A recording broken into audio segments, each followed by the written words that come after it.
Hello, and welcome to Career Crossroads webinar. I'm just going to give people a couple of minutes to come in because usually I find that people sort of slowly drip feed in the first couple of minutes. I'm just going to give people a couple of minutes to realize they need to register and join us. But in the meantime, those of you that are already here, thank you for being so punctual. Hello, I'm Angharad, and I'd love to hear if you'd be willing to share, please, in the chat. What work transitions or career crossroads are on your mind at the moment?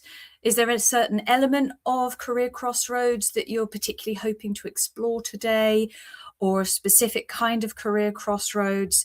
I'd love to hear more in the chat. If you're willing to share, that'd be great, or you can send me a private message. That way I can try and tailor as much of today as possible to your situations. And if I don't cover it in the slides, we can come back to it in the Q&A at the end. So if you're up for it, please do share in the chat or the comments section, I think it's called in StreamYard, what's on your mind when it comes to career crossroads or particular elements of career crossroads. So the objectives of today are really to help you start thinking a little bit differently about career crossroads and hopefully give you a few new ideas about them that will be applicable to your own situation. Please do use the comments and chats throughout, and I will try to answer questions as I go, but if I'm in the flow, then I'll make sure I come back at the end when we do the Q&A. So today we're going to cover why career crossroads feel really difficult, even when they often feel really positive, where people get stuck, what actually helps in these situations, and how to move forwards in a way that's right for you. There will, of course, be a plug at the end for what I do. So let's get started. What do we actually mean by a career crossroad? So it's actually a really broad topic. Career crossroads could be anything from changing industries to leaving a toxic work environment and wanting to make different choices next time. It could be making a big decision between roles. It could be, what other career crossroads? Could be leaving corporate. It could be retirement. It could be going through a redundancy process and seeing that as an opportunity for a crossroads in your career. Please do share in the chat your situation if you'd be happy to share, and I can share that with the group, and we can also try and tailor this as much as possible for you. So somebody's mentioned that they're 5 to 7 years away from retirement, looking for a new role as they've been doing a contract, looking to consider other options like self-employment, consultancy that might give more flexibility. So thank you for sharing that. Please do share yours if you feel comfortable to. What career crossroads are on your mind, or is there a particular element of career crossroads you'd love to hear more about today? So thank you for sharing that. Yep, that's a situation that I've definitely come across quite a bit recently with people. And it's great that you're thinking that far ahead about almost like what that runway looks like for you and being deliberate about shaping your career for where you want to go. And that is what we're all about today. Now, unfortunately, this is the first time I've run this webinar, so hello. But for some reason, the little graphics that I put in haven't come through, which is a shame, but we don't need them. So why our brains don't like career crossroads? There's a part of our brain called the amygdala, which is our fight or flight response part of our brain. And that bit is there to keep us safe. So if we hear a rustle in the bushes back in the cave people day, our brain goes, must be a lion or a predator, because it's much safer for our brain to do that and prepare us for that and get us into fight or flight than go, oh, it's probably a mouse. And that applies to physical situations like that, even now, but also social situations. It's designed to keep us in our pack. So this is why we also get the same fight or flight response when we have to give someone really difficult feedback, or we need to have a slightly awkward conversation with our neighbours or something like that. So change or something that's an unknown feels really risky to the brain, even if logically we know it's good for us. And this uncertainty is seen as danger, triggers stress, anxiety. Our brain loves familiarity. It saves us energy. But any new pathways we want to make in our brains through new experiences or making changes genuinely requires more effort and attention. And it actually uses a lot more physical energy in our brain. That's why when I do training courses and things, we always make sure we've got some kind of sugary snacks around, because our brains genuinely need more energy when we're creating new pathways. So as humans, we're not set up for change particularly well. However, there are ways that we can work with this and make sure that we start moving forwards in a way that works for us. But knowing where our brain sits is a good start. And this natural response to change or making big decisions is why the people I work with struggle with career crossroads. They often try and figure it out on their own. Not often are we able to talk openly about things like career crossroads. They're sometimes quite private decisions, or it might affect other people. A lot of people end up going round in circles in their thinking. I see this all the time. They kind of get stuck. They ask people for advice, but it doesn't really fit their situation, or there may be bias. They don't have the space to think openly and objectively. We've all got busy lives, busy jobs. That's really tough to make the time to think. And I see a lot of people waiting for clarity on career decisions instead of creating it for themselves, which means they actually miss out on opportunities, which is a real shame. So who am I? I'm Angharad Ross. I've got over 16 years leadership experience in global corporates like Johnson & Johnson and Reckitt. I worked out in that 16 years-ish, I had 15 work transitions of some kind. So what I mean by that is like a role change, organization change, responsibility change. And that's a lot. That's actually higher than the average. The average is about 18 months to 2 years for a work transition. But I think that's because partly the industries I was working was super fast paced. And I've also faced major career crossroads myself. And funnily enough, looking back, some of the biggest career crossroads I faced often didn't seem them at the time. Some of the most successful changes I made in my career were either because a role wasn't available, so I was offered something else and thought, yeah, all right, I'll do that for a bit, and it actually changed the trajectory of my career. But then also, I've made a major career change about 4 years ago when I left the corporate world and became self-employed, which is, hands up, the hardest thing I've ever done. It's also amazing, but it is hard. I'm a qualified coach now, and I'm accredited senior practitioner with the European Mentoring Coaching Council. That sounds fancy, but essentially just means that I sign up to a code of ethics, I have a supervisor, do everything properly. But I'm not your stereotypical coach. So those that are into personality profiling and all that kind of thing, I am very blue and red, which means I'm super detailed and direct and really challenging. And that's also what I bring to my work. Or if you're into Myers-Briggs, I'm an ENTJ. So I'm actually extroverted and introverted, but I'm on the middle of the line. But I love lists, I love structure, and I really use that to help keep people on track with the work that they do with me. And I also don't have an HR background. I have an account management, commercial strategy, marketing background. So I've often been in the situation of my clients. So that's a touch about me. So why is it important to focus on career crossroads? Well, they can be an amazing opportunity. It can mean you can shape your own next phase of your career. If you get it right, it creates really positive momentum in your career, and it gives you the momentum and direction determined by you rather than somebody else. But if we sort of sit back on our heels on these things, it can actually cost us time, energy, and confidence. So let's not miss the boat. Let's not stay stuck or drift into the wrong role. Let's not repeat the same patterns. Let's not miss the opportunity to reset properly. You're all obviously clearly proactive because you're already here today, and that's a fantastic start. So how do we move forwards from this stage where I see people get stuck? There are 3 crucial elements for successful career crossroads. The first one is understanding yourself. The second one is defining what you want and don't want. And the third one is setting a clear direction and having a plan. And all of that is underpinned by the right kind of support. So I'm going to take us through each of these in turn now, starting with the first one. And I actually do think these are pretty sequential. They sort of build on each other, which is why I always start with understanding yourself.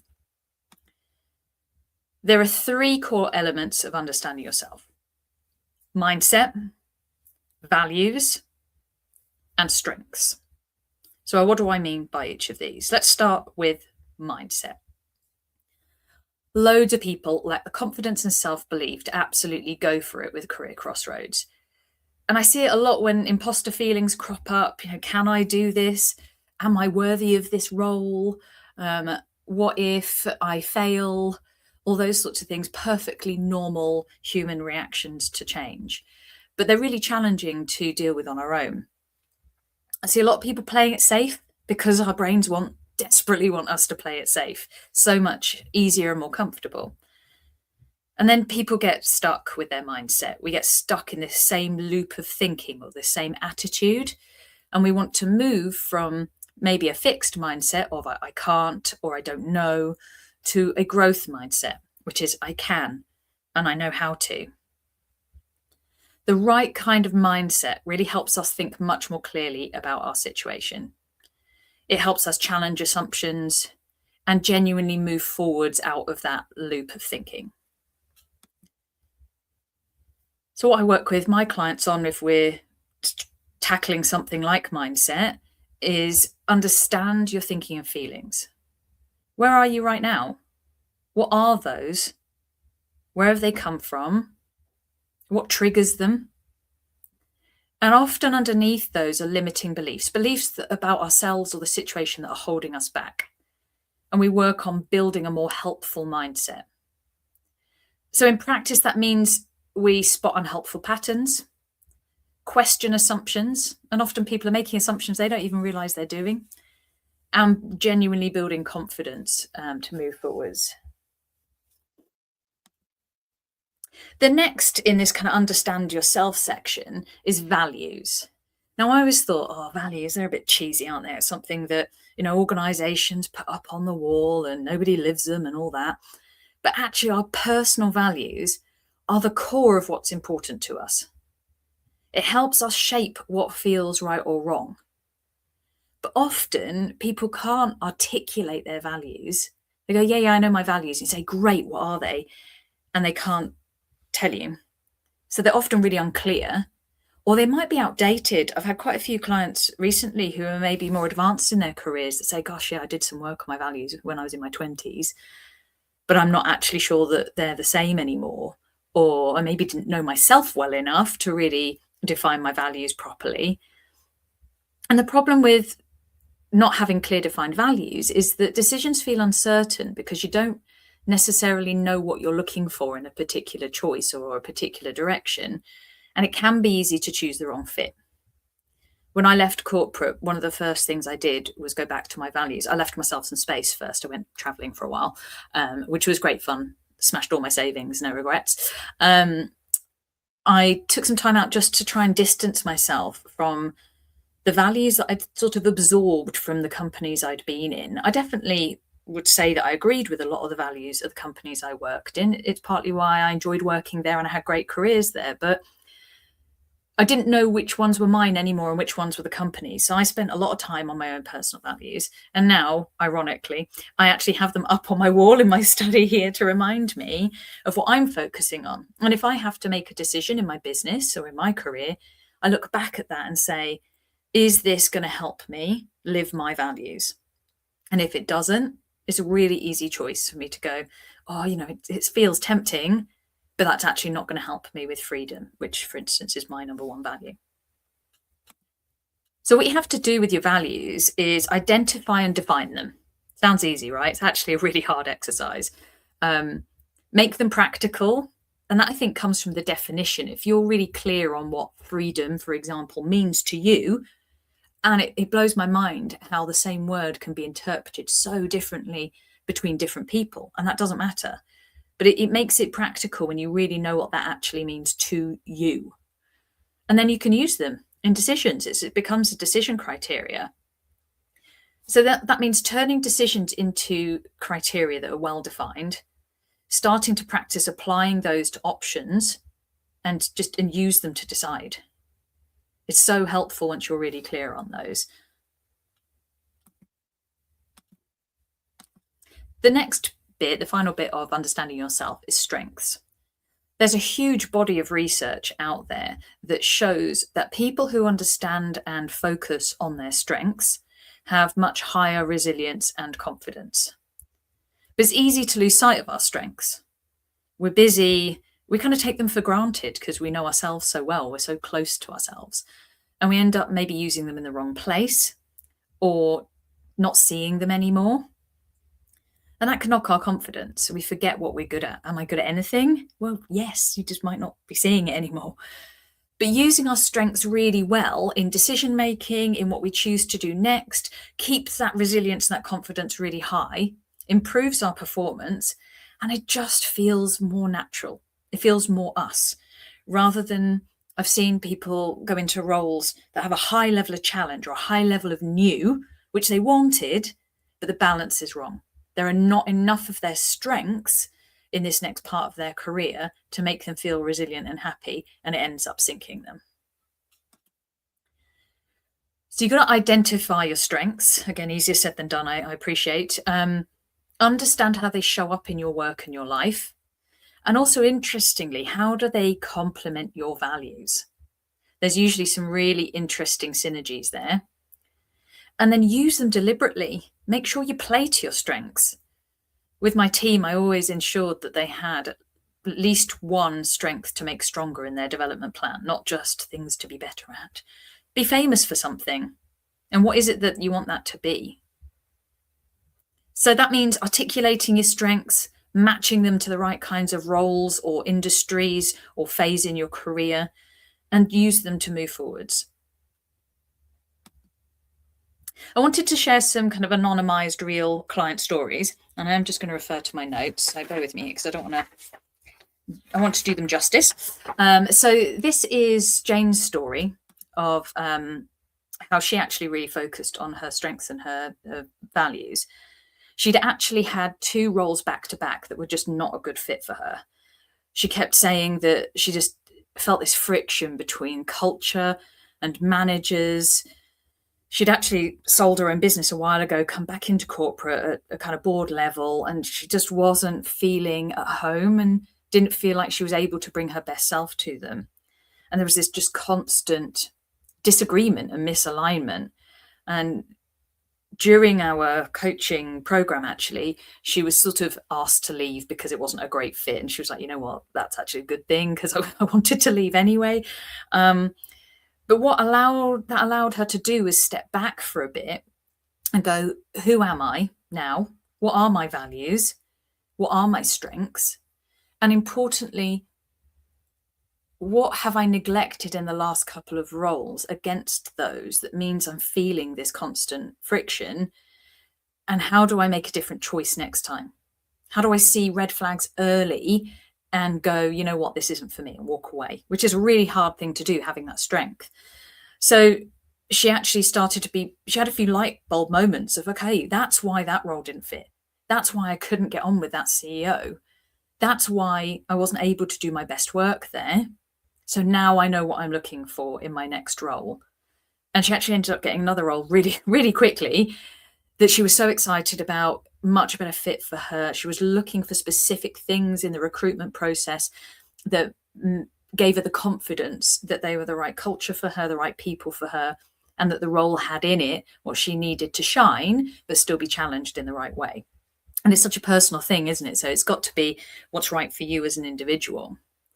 So that is Jane's story. To just give you a feel for the kinds of situations other people are facing. So we talked there about understand yourself. I'm going to work over to define now. So the 3 elements of define are outcomes, criteria, and trade-offs. And all of these need to be considered when we're thinking about shaping our careers, be that at Crossroads or in general. So outcomes. I get quite a lot of people coming to me knowing what they don't want anymore. And I get that. When I left corporate, I was like, I don't want this anymore. But I wasn't really clear on specifically what that was, but also what I did want.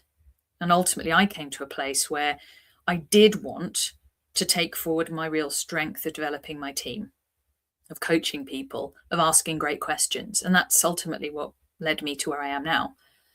So what do you want, but also what you don't want? Two super important questions.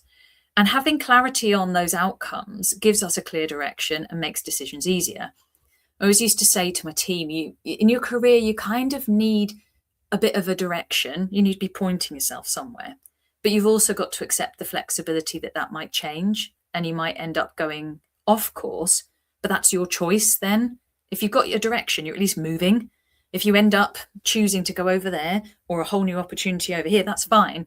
But you need to be pointing yourself in a direction.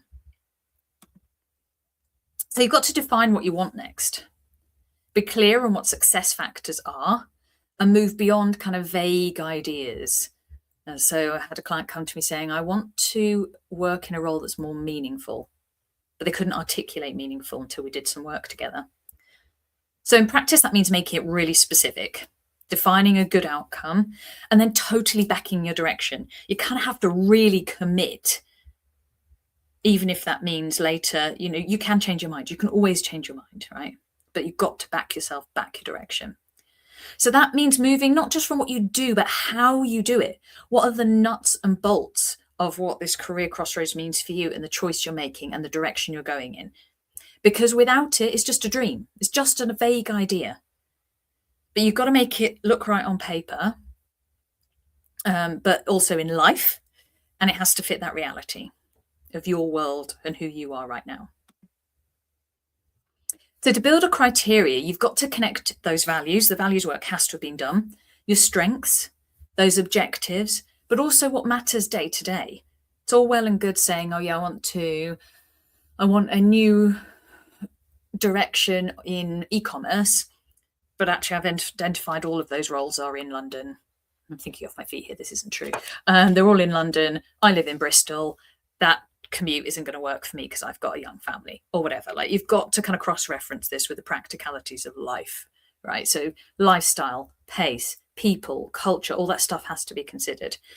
So you can set those clear filters. So when you start looking at opportunities, industries, roles, choices, you can sort of filter them out a bit. I've started applying a criteria to options, scoring them even if you need to, and just sense check that fit.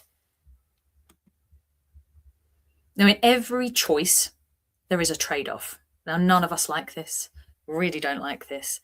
Every time we say yes to one thing, it's saying no to another thing. And so many people are kind of in denial about this sort of thing, and they avoid it because it's hard. None of us like to close doors. We want to keep as many doors open as possible. But if we leave too many doors open, we're not actually walking through any of them. And it leads to unrealistic expectations about what I'm going to get out of this choice. If you haven't walked through the door, then you haven't made a choice. You're not going to get the rewards of that choice. And you can regret it if you stand in front of those doors and never go through one. So what do you need to do? You need to understand how you feel about the trade-offs. You've got to really start interrogating them, prioritizing them, and be clear on what compromises you're willing to make and which ones you're not. What are those red lines? And that enables you to properly weigh options, be honest, and choose confidently. Walk through that door. So this is how, we're going to call him Chris, actually finally made a choice. So when Chris came to me, he was originally from Germany, working in a big global corporate in the UK. Young family, had been given a choice within this company of two new roles: a promotion and back to Germany, or staying here and move sideways. Really, he was really driven. He felt ready for that next role, but he didn't really want to go back to Germany. It kind of felt a little bit like going backwards for him, even though it was a promotion. And he had young kids and was really keen on residency and citizenship in the UK. Had been here to a point where actually that was a reality for him. And that was actually a really important personal goal. And there was all these other factors about uprooting the family again, all those sorts of things. But this role was so tempting. The role looked really great. He was also a super procrastinator.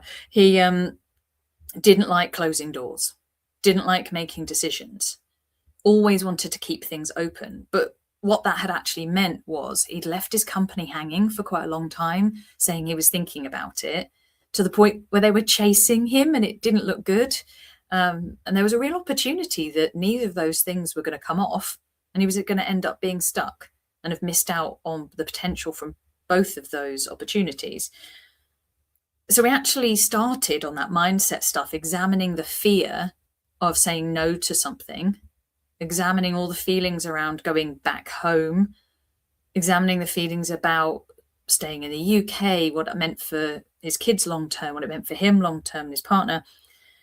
So then we were actually able to go back to what mattered right now, right here, and got him to a place where he actually felt comfortable closing a door. And he actually said no to the promotion in Germany, chose to stay and move sideways. But funnily enough, while we were still working together, he actually got given an opportunity to act up in the next level. I think it was a maternity cover, with a UK-based contract. So it's actually really interesting. He actually got a better option by waiting and focusing on actually what it was specifically he wanted, rather than necessarily taking the first thing that came along, or chasing something driven by ambition alone. So that was Chris's story. So we've talked about understanding, we've talked about defining, and now we're going to talk about direction. There's only one thing in direction, you'll be pleased to know, and that is, well, it's kind of two together: action and momentum. Doing all this thinking is brilliant, but it's not enough. It's easy to get stuck in that ideas phase, and I've definitely had a few clients that have got this fear that slows them down. Once they've done all this brilliant thinking, they're almost too scared to start turning that into an action plan and moving forwards. But getting some momentum and some action starts building your confidence. I'm actually working towards what I want, and keeps you going when it gets tough, because any change is tough. Choosing to close a door is tough. Saying that you want something explicitly is also really tough, and being open about that with yourself. So what you have to do for action and momentum is take practical next steps. It doesn't have to be some great big plan, but it's like, what is the natural next couple of steps I need to take to get this moving forwards? You've got to test your thinking. It's no good doing all this great thinking. We can put together this fabulous criteria of strengths and values. You can really understand yourself, but you don't really know if you've got that right, that work right, until you get a few opportunities that you want to explore. So then we have to scenario plan, test them, weigh them up, and you have to adjust as you go, because nothing's perfect, and you learn things about yourself all the time as well. And what makes this work is those clear next steps, tangible actions, a couple of deadlines, challenging your thinking, using the work that you've done, and importantly, having the accountability to follow through. So I wanted to share Liz's story. Let me get Liz's notes up so I can do her justice. So Liz was later in her career when she came to work with me, but she was really frustrated in her current role. She didn't really get on with the CEO. She felt frustrated that she wasn't able to do what she necessarily wanted to in this role. Tons of experience, been there, done it all, not a huge amount of challenge left in her role. Starting to get to a point where she didn't quite need the same financial package anymore. So she thought, maybe this is an opportunity to pivot industries. I've always wanted to do something more meaningful. This was the person I referred to earlier, something more meaningful. Maybe this is the opportunity to start thinking about this now and give myself a runway and a bit of a plan. Maybe it's not the next role, but maybe the role after that. But how do I make sure I'm on track to do this? I've always wanted to, never really been in position, because it probably means a pay cut. It's going to be hard moving industries after all this time. There may be a big gap between what I do now and the next thing. I need to make sure I'm financially and mentally prepared for that. So she got to a point where she wanted to work in the charity sector. She'd applied for a few roles, but she wasn't really sure what she wanted. It's a massive industry, not one she knew massively well. We went back to basics: values, strengths, life must-haves, and really importantly for her, explore what meaningful meant. And that took quite a lot of exploration, actually. People use words like purposeful, meaningful, but they don't actually know what that looks like for them. So then we built up this idea of what this needed to be for her, whether it was a specific area or a particular topic. But we ended up on a kind of culture and impact from the role. And it actually didn't even need to be direct impact. It was more impact around the stuff she could influence and felt part of their mission. And we put together a plan for her to start moving from where she was to where she wanted to get to. But it's interesting that the values and strengths work she did, she was like, this place is no longer meeting my values. I don't know if I can keep doing it. And so she chose to leave, which then meant she could really focus more time on this change she wanted to make. So she then started to action plan what kinds of roles she was looking for, be a bit more deliberate with the search rather than a bit kind of scattergun. And it also helped her be more deliberate with her networking, etc. So there's quite a lot to it, isn't there? Particularly if you don't necessarily know anybody in the industry you're trying to pivot to. So there's practical stuff that she needed to do, but she then had the tools that equipped her well to do it. So we've talked about understanding yourself, defining what you want and not want, direction. And now I'm going to talk about the support that underpins it all, because this is tough stuff. Many people lack the support necessary to handle career crossroads really well. So many people try and do it alone. They go around in circles. But actually having the right kind of support removes that feeling of isolation, provides reassurance, and helps maintain that emotional balance. Like making changes or going through uncertain periods kicks off that amygdala bit of the brain, and we're all over the place. Totally human, totally normal. And there are two types of support I talk about: personal support and external support. So what do I mean by that? So personal support is friends, family, maybe a mentor. Friends and family, it's so important if you're able to share these kinds of things with them, because it's that unconditional support. And they often look at any change, transitions, crossroads much more from a kind of personal or happiness perspective, which is really important factor. You know, work is not just isolated, it's about us as people in our lives. Mentors are also really helpful. They can share their perspective at career crossroads, but it's very personal at career crossroads, isn't it? So they might have their own view. I've shared some of my own experiences, but it's different for every person. So internal support is rarely enough because there's quite a lot of bias there, and it's not necessarily exactly suitable to your situation. And then there's external support, like coaching, what I do. It brings objectivity and confidentiality that are thinking game changers. You know, no judgment, no prior ideas, no, I just want you to be happy. So you get that challenge and that different perspective that you don't get on your own or from friends, family, mentors, colleagues. So working one-to-one with an experienced, qualified and accredited coach helps you challenge your own thinking, unlock those new perspectives, get out of those thinking loop, and keep you on track to move into that actual direction phase. So how do you go and get that support? Definitely on the personal side, share how you're feeling with selected friends, family and mentors. I always try and make this point when I'm talking about the support you need to go and get, because not everybody that you know is going to be that helpful. Now, sometimes we've got maybe a negative friend or somebody that's had a really bad experience with a career crossroads that might not necessarily be the most helpful person to talk to. Or often if we're going through, say, a period where quite a few roles are being made redundant, we might find ourselves gravitating towards others going through that same situation, which is so important from a support point of view. But just be mindful that they're obviously coming at it with their own thoughts, feelings and ideas. So be mindful of who you spend time with and who you listen to.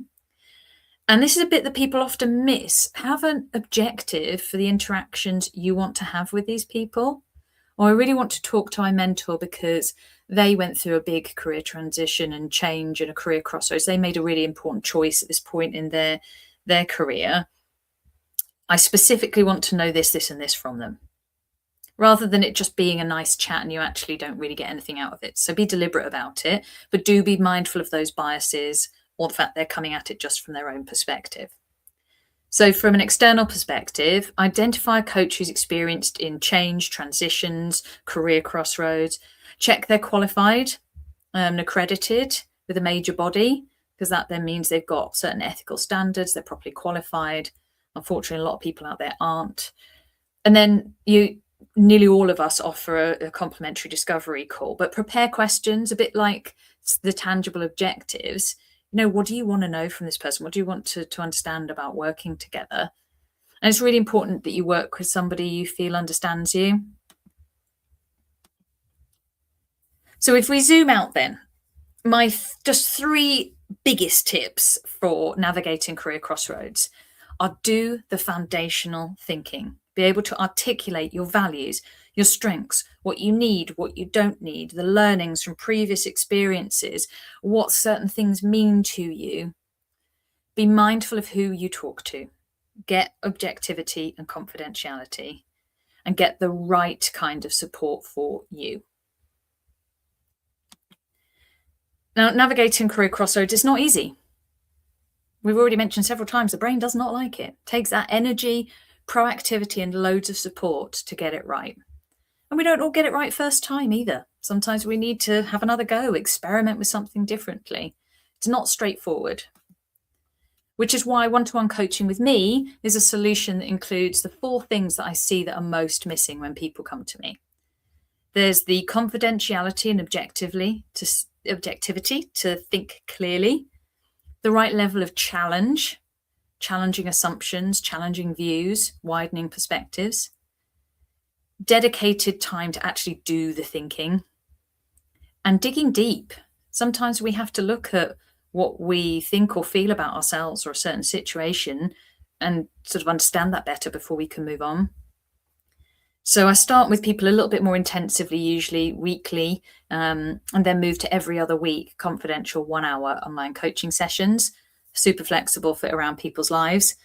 It's that accountability, because once they're booked in advance, a time that suits you, people turn up and they come prepared to do the work. If people haven't been through coaching before, I have got a bit of a guide on how to prepare for sessions so people know how to maximize their time with me. And with me, there's 100% autonomy. I don't do notes. There's no homework. Sometimes people ask me for these things, and that's absolutely fine. Sometimes I've got some neurodiverse clients who need notes or bullet points from me. Some people really love homework. That's fine. We can do that if you want to. Essentially, it's up to you, and you've got to take ownership for your own thinking and the way you approach it. So what do my clients say? So here's just some examples here from some LinkedIn recommendations recently. I always feel cheesy reading these out. Saying that I listen deeply, get to the heart of things quickly for them, challenging their assumptions and bringing them clarity. Changing directions felt like a daunting task, but actually working together challenged their existing assumptions. They ended up with a tangible action plan of manageable strategic steps.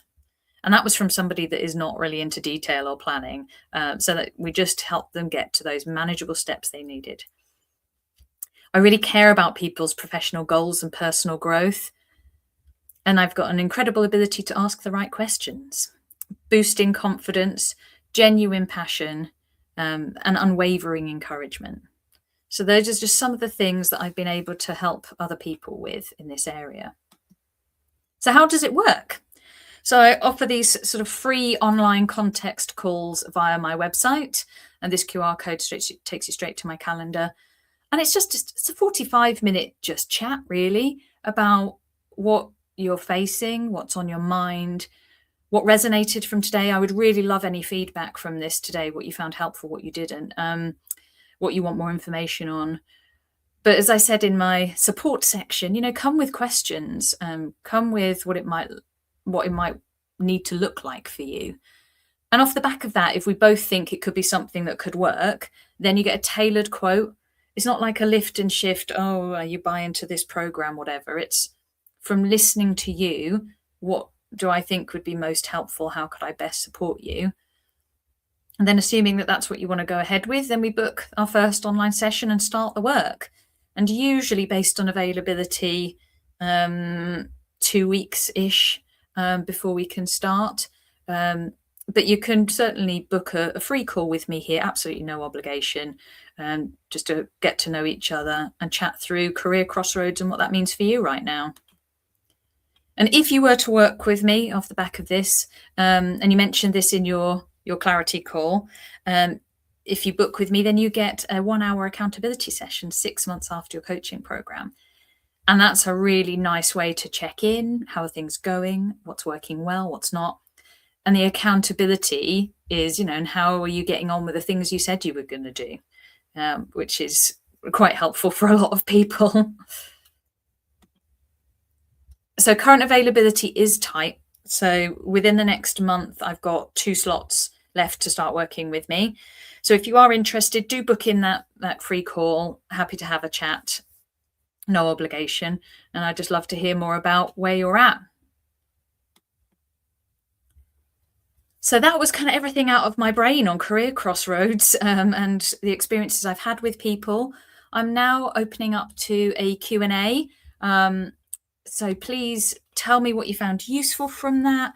Anything that you felt was missing that you want to ask me a question on, please start putting them in the comments. I'll also start commenting on some of the situations that people have already put in the chat. So I'll come to those in a minute. But let's start with any questions. So somebody said, fabulous session, really useful. You're welcome. Got to go. You were the one starting freelancing post redundancy situation, thinking what's right in terms of projects and clients. Hopefully that's given you a feel for starting to think about what the right kinds of projects are that you might want for the kinds of values you've got, strengths, and what kind of life that you want, a lifestyle that you want. And the same with clients. We're all guilty in the freelance world of taking on a client sometimes that maybe isn't quite right for us. And it's a really useful lesson. We can't always be the right fit for everybody.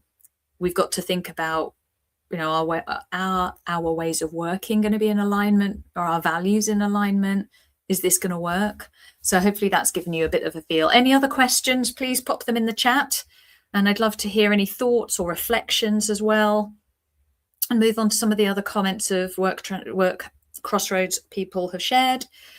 We've touched, hopefully, the person who's 5 to 7 years away from retirement and looking for a new role. Hopefully the story I shared has given you a little bit of a feel for that person's situation that wasn't hugely dissimilar. But of course, everybody's situation is different. What they're looking for is different, which is why I don't try not to be too prescriptive with these things. But definitely working through those foundational elements of thinking, that knowing yourself is so important for starting to weigh up options. When you step away from corporate, as I have, and you start to learn more about this world outside of corporate, it's kind of daunting. There's so many different ways that people develop their careers and earn a living. It's almost overwhelming. And it's very different for different people. My husband is self-employed, but he actually contracts because that's what his industry is set up for, really. So he'll work really intensively for 5 or 6 months. Then he won't really work for a month or two, and he'll see his family, catch up on all the things he hasn't done, cleaning, DIY. I've got a long list. He finishes in mid-May. That's the way that he works. Then he'll jump on another contract, or he might do a short contract while he's waiting for the next big juicy one. Then for me, it's different. I'll work for an hour here or an hour there, or then a day, then 2 days, or whatever. Mine's much more ad hoc and flexible, but that works for me. And then when he's not working, I try and scale it back a little bit, spend a bit more time with him. It's so different. So hopefully you've got a bit of a feel there for there's just so many options. So it's really important to understand what you want and don't want. Got a question here. Does the approach advice need to flex due to an extremely competitive job market economy? There aren't always a lot of choices available. The challenge is more about finding where the opportunities might be or creating your own opportunities. I think they're like you've actually answered the question for me. It is about finding the right opportunities so much more in this competitive job market. A lot of people I've worked with, their next role hasn't come from LinkedIn or Indeed or anything. It's come from their network. And I think that's also definitely the case with more senior roles. Not all of them even get posted. So it's definitely working your network a lot harder in a competitive job environment. And yes, I think more compromises do have to be made in a competitive job environment. But it's about being deliberate and realistic. So saying, it's a competitive job environment. I've done the work. This is actually what I want to get to next. But that's going to be quite difficult in this current environment. So what does a stepping stone look like for the next 2 years until I think there might be more opportunities? What do I need to do between now and then? What does that next role need to have to actually prepare me so I'm in a better position in 2 years' time to actually go for what I want? We can all be impatient sometimes, don't we? Like, I want to get to exactly where I want to get to next. And many people manage that, and that's great, but lots of people don't. So it's about that runway. That's why I talk often about this glide path from one state to another, because rarely is it, I've ended one thing, I've done some thinking, and now I'm in the perfect thing for me. There's always choices and compromises. And I think in the current environment, it's just much more about compromises, choices, plan Bs, stopgap plans. I know people at the moment looking for their perfect next role, but they're just contracting or freelancing because at the moment that's not something that's come up for them. But it all also comes down to people's own personal circumstances. Not everybody can do that. So it's such a personal thing, but hopefully that helps answer that question a little bit more. Someone else has put in the chat, their role was made redundant last week. I'm sorry to hear that. It's really tough, a really tough situation. I'm 41, not sure how to apply for my role. Last time I searched for a job was 14 years ago. Yeah, I can totally get that. I was at my last company when I left corporate. I was there for about 11 years. And it's kind of daunting, and the world is a bit different. And your confidence gets knocked when you go through a redundancy process. And we often have to do a lot of thinking and reminding ourselves that it's not about us. It's not personal. It's absolutely no reflection on you. And a lot of people really manage to turn those situations into opportunities to do that work on themselves. And that, I think, helps for not just the roles you choose to apply for next, but also how you approach them. Because you need to be clear on what your strengths are and what you bring to something when you go into an interview process, don't you? So I think all this work is still super applicable in that situation. And building up our confidence through our strengths and reminding ourselves of who we are and what we're good at is also really important. I do interview coaching with people, especially people that haven't interviewed in a long time, because you kind of have to get yourself back into the headspace of who am I, what am I good at, what's this role looking for, how do I match myself against it, and how do I sell myself? It's something I hear a lot is, oh, I'm rubbish at selling myself. And a lot of people do find that really difficult. It's not easy, and we don't like sort of shouting about ourselves, do we? But you have to. You have to really put yourself out there and talk about how awesome you are, and knowing specifically what you're awesome at and why you're awesome really helps in that process. So I hope that helps with your situation as well. Any final questions before I wrap up? I'm delighted with myself that I'm on time. Never having run this particular one before. Any more for any more? Doesn't look like it. Hopefully I've answered everyone's questions and given a few different perspectives. I hope you found that useful. It sounds like you did. Thank you so much for your engagement. You can book that call with me via my website or my LinkedIn profile, or just send me a DM on LinkedIn. I'll be sending out a copy of the recording, and you know where I am if you've got any further questions. I hope you have a lovely weekend when it comes. Enjoy the sunshine and keep in touch. Thank you, and bye-bye.